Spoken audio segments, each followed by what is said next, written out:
अस्सलामुअलैकुम फ्रेंड्स, इस लेक्चर के अंदर हम पढ़ेंगे कंपोजिशन ऑफ कोल। चूँकि कोल मुख्तलिफ इकसाम का होता है, इसीलिए कोल की एग्जैक्ट कंपोजिशन बताना मुश्किल होती है, क्योंकि हर कोल दूसरी कोल से थोड़ी सी मुख्तलिफ होती है। इसी तरह अगर हम कोल को डिफरेंट रीजन से लें तो उनकी भी कंपोजिशन एक दूसरे से डिफरेंट होती है।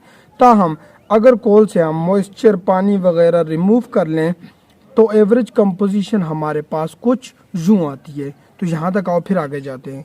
Since the coal has many types, therefore it is difficult to gives its perfect composition because each type of coal has slightly different composition from other. Moreover, coal obtained from different region and depth. Different regions का मतलब क्या है कि आपने पाकिस्तान से कोल ली, India से ली, अफगानिस्तान से ली, नेपाल से ली, तो उनकी भी कंपोजिशन डिफरेंट होगी। डिफरेंट डेप्थ का मतलब ये है कि आपने अगर 200 फुट नीचे से ली कोल, 400 फुट से ली, तो उनकी कंपोजिशन भी एक दूसरे से डिफरेंट होगी। However after the removal of moisture, water को रिमूव करने के बाद the average composition of coal is given as carbon 70 to 90% होती है कोल के अंदर, हाइड्रोजन 5% होती है, नाइट्रोजन 1 to 2% होती है, ऑक्सीजन अप टू 10% होती है, सल्फर 0.5 to 5% होती है। स्मॉल अमाउंट ऑफ आयरन में आल्सो भी present in coal in the form of iron pyrite and upon burning it produces ash, कि थोड़ी सी मिकदार में आयरन भी होता है कोल के अंदर, आयरन पायराइड की फॉर्म में, जो कि बर्निंग पर एश प्रोड्यूस करता है।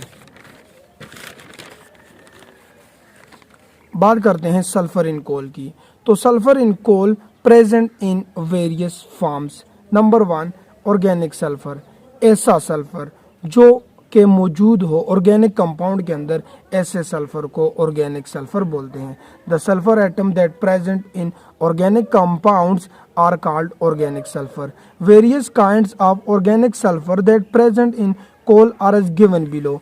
तो नंबर 1, थायोईथर। थायोईथर मतलब कि जहाँ पर दो सल्फर चेन्स के दरमियान आ रहे हों, उसको थायोईथर बोलते हैं। थायोल, थायोल मतलब एक चेन के आगे SH लगा हो, तो ऐसे सल्फर को थायोल बोलते हैं। एरोमेटिक सल्फर का मतलब यह है कि जहाँ पर दो एरोमेटिक्स रिंग्स आ रही हों और दरमियान में सल्फर आए, ऐसे सल्फर को एरोमेटिक सल्फर बोलते हैं। तो ये तो थे various kind of organic sulphur जो कि कोल के अंदर मौजूद होते हैं। अगला हमारे पास है इनऑर्गेनिक सल्फर, ऐसा सल्फर जो कि मौजूद हो इनऑर्गेनिक कंपाउंड्स के अंदर, ऐसे सल्फर को इनऑर्गेनिक सल्फर बोलते हैं। The sulphur atom that present in inorganic compounds are called inorganic sulphur. The only inorganic sulphur that present in coal is called iron pyrite, कि जो सिर्फ और सिर्फ सल्फर मौजूद होता है इनऑर्गेनिक कोल के अंदर, उसको आयरन पायराइड बोलते हैं। कह रहे कि on burning coal various component of coal burn to produce various gases along energy as, कि जब आप कोल को जलाते हो तो उसके अंदर जो वेरियस कंपोनेंट होते हैं वो बर्न करके कुछ गैसेस और एनर्जी ऐसे प्रोड्यूस करते हैं कि कार्बन ऑक्सीजन की मौजूदगी में जलेगा, कार्बन डाइऑक्साइड बनेगी, साथ में एनर्जी देगी।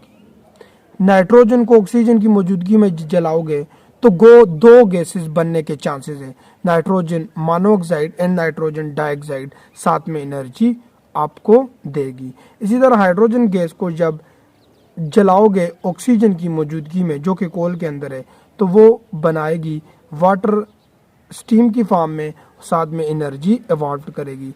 सल्फर ऑक्सीजन की मौजूदगी में बर्न करके सल्फर डाइऑक्साइड प्रोड्यूस करेगी along with the evolution of energy. तो here we will end with this lecture. Thanks for watching. Allah Hafiz.